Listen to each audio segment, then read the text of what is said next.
Did you know you could apply hair oil on wet and dry hair? I know, you can.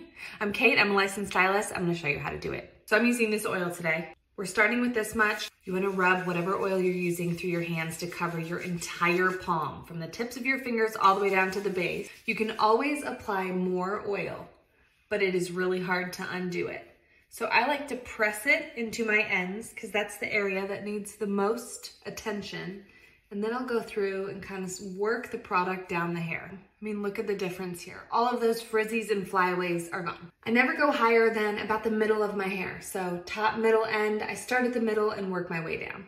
If you have a very dry section, you can concentrate a little bit of oil between your fingertips and press it right in those dry, sensitive, fragile areas.